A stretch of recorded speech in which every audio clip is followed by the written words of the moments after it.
"Don't embarrass me at my cousin's wedding," she ordered, then tried to sit me at a different table so her male best friend could take my spot. I left quietly.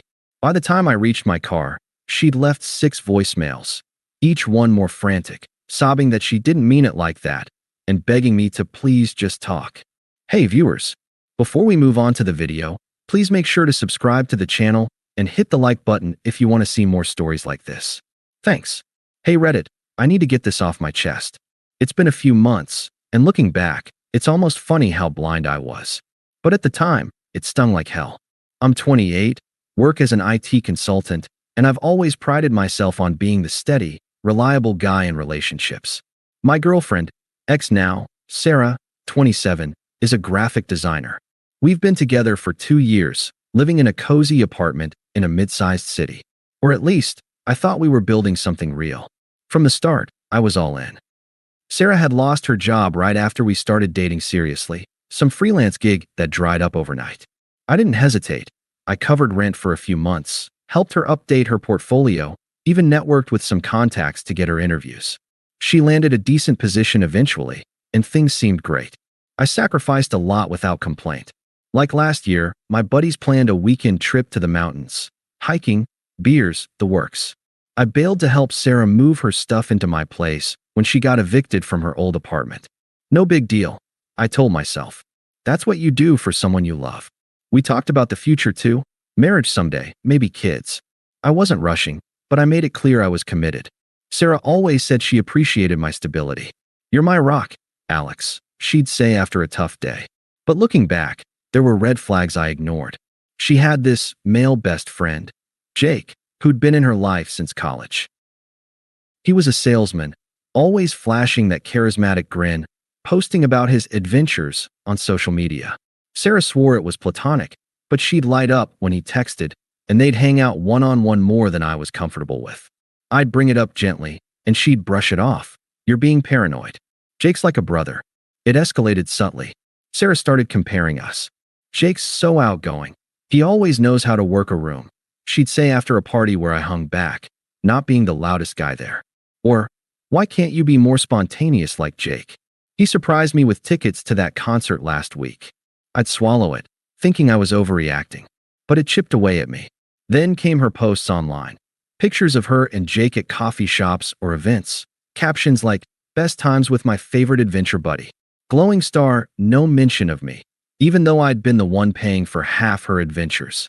The real kicker was her cousin's wedding. It was a big family affair at this charming venue in a small town about an hour away. Outdoor ceremony, fancy reception hall with string lights, and all that. Sarah was buzzing about it for weeks. She was close to her cousin, and it was a chance to show off, I guess. I was excited too. I'd met her family a few times, and they seemed to like me. I rented a nice suit, got her a thoughtful gift for the couple, and even practiced a few dance moves since she loved dancing. But as the day approached, Sarah got weird. She'd snap at little things, like if I suggested an outfit. "Don't wear that tie. It looks too stuffy." And Jake was coming, of course. "He's family friends too," she explained. Fine, whatever. The morning of, we're getting ready, and she's on her phone constantly, giggling at messages. I peek over. It's Jake, sending memes about weddings. I let it go. We arrive, and the ceremony's beautiful. Sarah's all smiles, holding my hand. But afterward, at the cocktail hour, she pulls me aside. Her tone shifts, smug, almost like she's talking to a kid. "Listen, Alex," she says, glancing around to make sure no one's listening. "Don't embarrass me tonight, okay? This is a big deal for my family. Jake's great at mingling. He knows how to charm everyone. Just try to blend in." I blink, feeling a knot in my stomach. "What do you mean, embarrass you? I'm here to support you." She rolls her eyes, that dismissive smirk creeping in. "You know what I mean. Your job stories are kind of boring.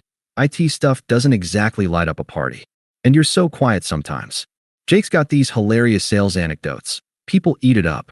Just don't monopolize conversations, all right? Let him take the lead if we're with my aunts and uncles." Her words hit like a slap. I'd spend hours listening to her vent about work, hyping her up, and now I'm the boring one? But I nod, biting my tongue. "Sure, whatever makes you happy." The reception starts, and we're assigned to a table with her immediate family, parents, siblings, the works. Prime spot near the dance floor. I'm chatting politely with her mom when Sarah waves me over urgently. Jake's standing there, looking sharp, grinning like he owns the place. Alex, babe, Sarah says, her voice low but firm. There's been a mix-up with seating. Jake's supposed to be at a crappy table in the back. Can you switch with him?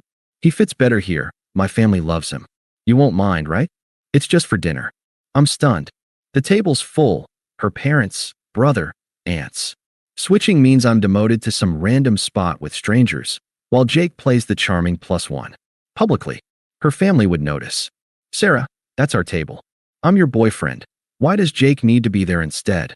She sighs, exasperated, like I'm the unreasonable one. Come on, don't make this a thing. Jake's outgoing. He'll keep things lively. You're you. Introverted. It's not a big deal. It's one night. Plus, he's been through a rough breakup. He could use the family vibe. You'll be fine at the other table. Just go with it. Her logic twists like a pretzel. I'm her partner, but Jake's the one who fits. And throwing in his rough breakup, as if that justifies sidelining me? She's smug about it too, like she's doing me a favor by explaining. Seriously, Alex, she presses, crossing her arms. Don't be selfish. This is my cousin's wedding. It's about family. Jake's practically family. You'll survive a couple hours alone. I feel the heat rising, but I don't yell. Her family glances over curiously. Jake just stands there, smirking faintly, like he knows he's won this round. If that's how you feel, I say calmly, my voice steady, then enjoy the night. I turn and walk away, weaving through the tables without looking back. No begging, no scene, just detachment. By the time I reach the parking lot, my phone's vibrating nonstop. 6 voicemails already, each more frantic than the last. But I don't listen yet. I start the car and drive home in silence, the confusion swirling. Why was I always the backup? The one who got pushed aside for excitement? It hurt, deep down, but I wouldn't chase her. Not anymore. That drive home was the longest hour of my life. The highway blurred under the streetlights, and I kept replaying the scene in my head. The way Sarah's eyes flicked to Jake like he was the prize, her casual dismissal like I was some interchangeable accessory. Why had I put up with it for so long? The comparisons, the subtle digs, the way she'd make plans with him first and loop me in as an afterthought. I'd convinced myself it was insecurity on my part, that real commitment meant overlooking the small stuff. But this wasn't small. This was her choosing to humiliate me in front of her family, at a wedding of all places, where vows and loyalty are supposed to mean something. I didn't cry or rage. I just felt this heavy numbness settle in, like I'd finally seen the truth I'd been avoiding. By the time I pulled into my apartment parking lot, my phone had blown up. Texts first. Alex? Where are you? Then, this is ridiculous, come back. And finally, the voicemails. I sat in the car and played them, one by one, the engine still running. The first, babe, what the hell? You just left? I didn't mean it like that. Jake's just better at social stuff. Call me back. Second, okay, fine, be mad. But you're ruining the night for me. My family's asking where you went. This is embarrassing. Third, her voice cracking a bit. Alex, please. I get it, you're upset. But it's not a big deal. Jake's sitting here now, but it's whatever. Just talk to me. Fourth, more urgent, background music from the reception fading. I'm sorry if it came out wrong. You know I love you. Don't do this. Come back, or at least pick up. Fifth, sniffling now. Why are you ignoring me? This hurts. I didn't think you'd overreact like this.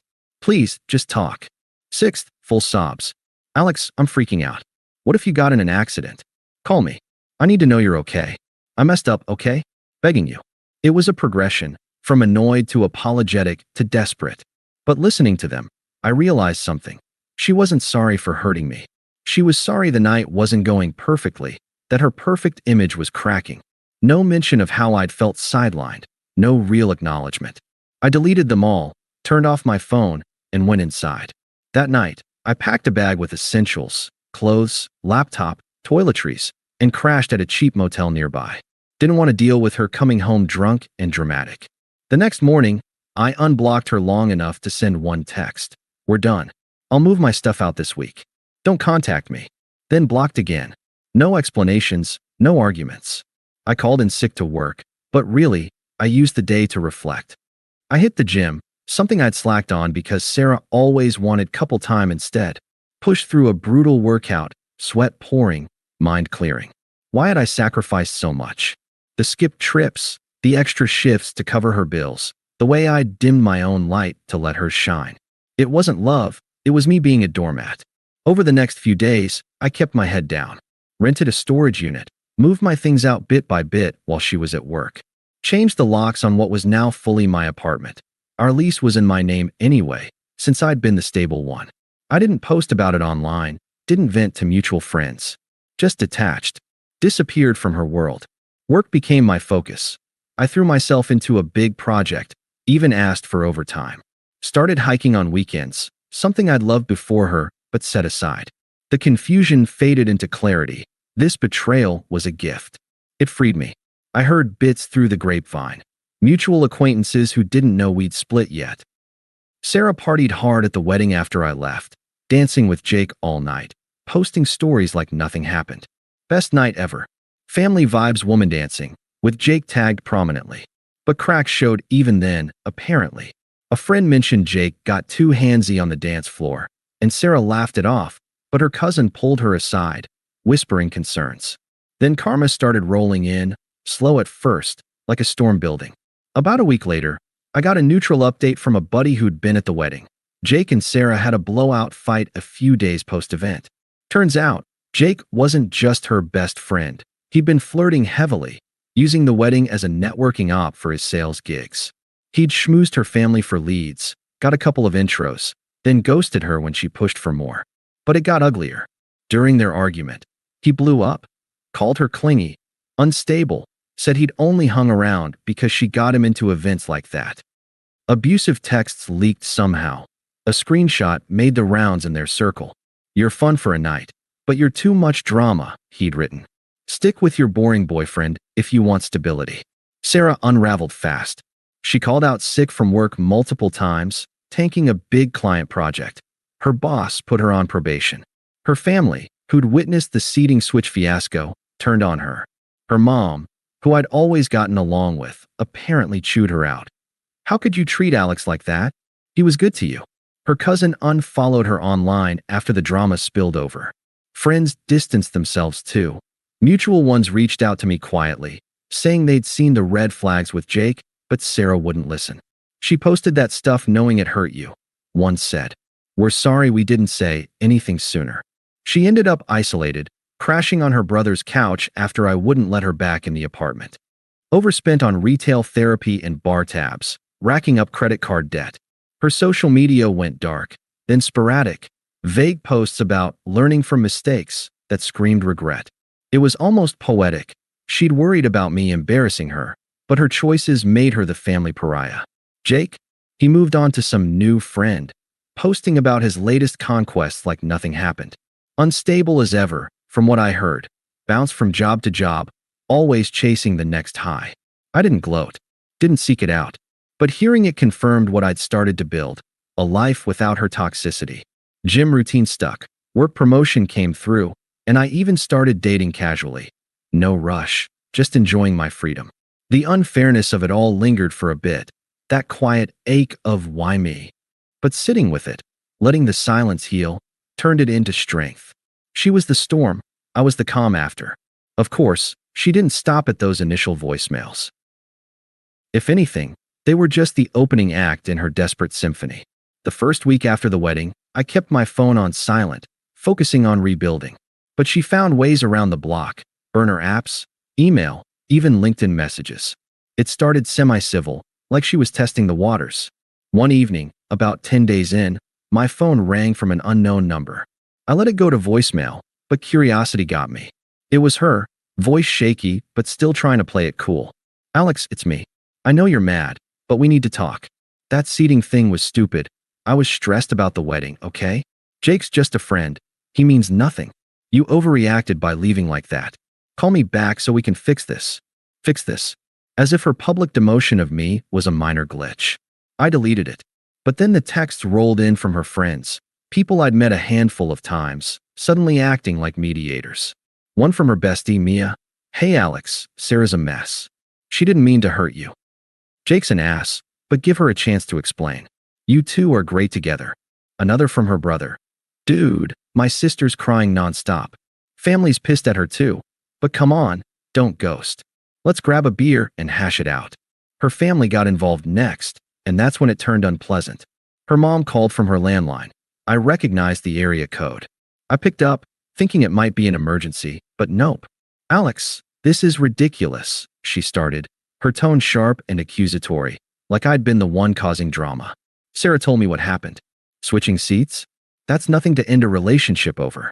You're being childish. She's sorry. Come over for dinner and talk it out. We all make mistakes. I stayed calm. With all due respect, your daughter made her choices. I'm moving on. She huffed. Moving on? After everything she's been through? Jake was just being friendly. You're throwing away 2 years over jealousy. Think about her feelings. Her feelings. Not a word about mine. I hung up, blocked the number. Sarah's aunt messaged me on social media next. Toxic as hell, guilting me with family loyalty. Blood is thicker than water, Alex. Sarah needs you. Don't be the villain here. It escalated from there. Sarah showed up at my apartment unannounced one night, banging on the door. I didn't open it, but I could hear her through the wood. Alex, I know you're in there. Please, open up. I messed up big time. Jake's a jerk. He ditched me after the wedding, said I was too emotional. I see that now. You were right about him. Let's just talk. I miss you. We can go back to how things were. How things were. Me as the backup plan. I said nothing, waited her out. She lingered for 20 minutes, alternating between pleas and sobs, before leaving.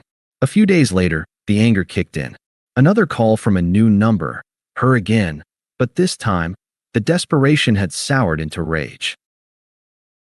You think you can just ignore me? After all I've put up with? Your boring routines, your safe little life. I chose you anyway. And now you're acting like I'm the bad guy? Jake was a mistake, but you're the one overreacting. How dare you block me? Pick up, or I'll show up at your work. We need to settle this. Her true colors shining through.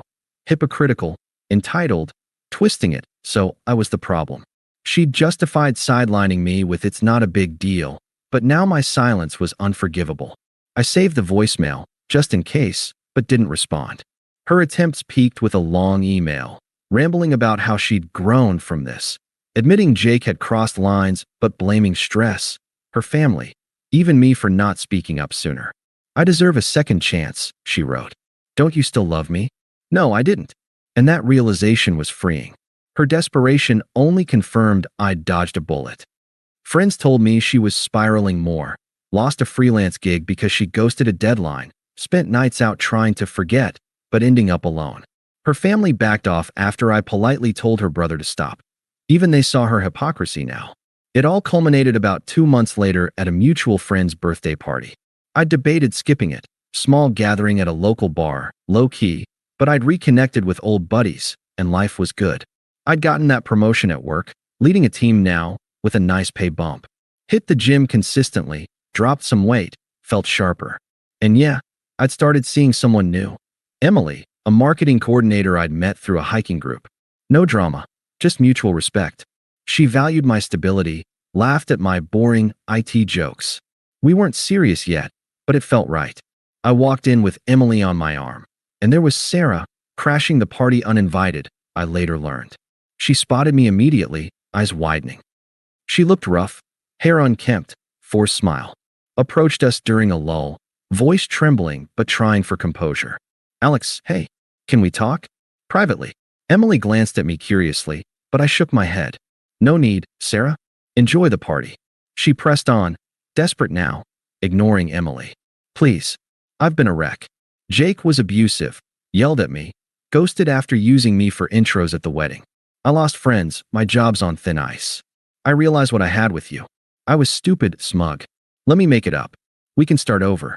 Her words dripped hypocrisy, admitting the cruelty but still centering herself. I stayed firm, voice even, no sympathy. You made your priorities clear that night. Jake fit better, remember? Your logic then applies now. I found what fits me. Emily and I are building something real. You're irrelevant to that. She flushed, glancing at Emily, who stood there supportively. The power flip was obvious, me thriving, her desperate. But I love you. Doesn't that mean anything? I met her eyes, indifferent. It means you've learned a lesson. But my life's moved on. Focus on yours. She stammered, tears welling, then turned away, muttering something angry under her breath. Left the party early, from what I heard. I didn't think about her after that. Danced with Emily, laughed with friends. Blocked her everywhere for good. Update: it's been a few months since the party. Last I heard through the grapevine, Sarah's still single, switched jobs to something entry-level, and her family's keeping distance after the full story came out. Me? Promotion's going great. Emily and I are official now. Planning a trip, no drama. That wedding betrayal? It feels like ancient history. I walked away with dignity, and karma did the rest. What do you think, Reddit? Did I handle it right? Thanks for watching. Make sure to subscribe to the channel and hit the like button. What do you think about this story? Share it in the comments.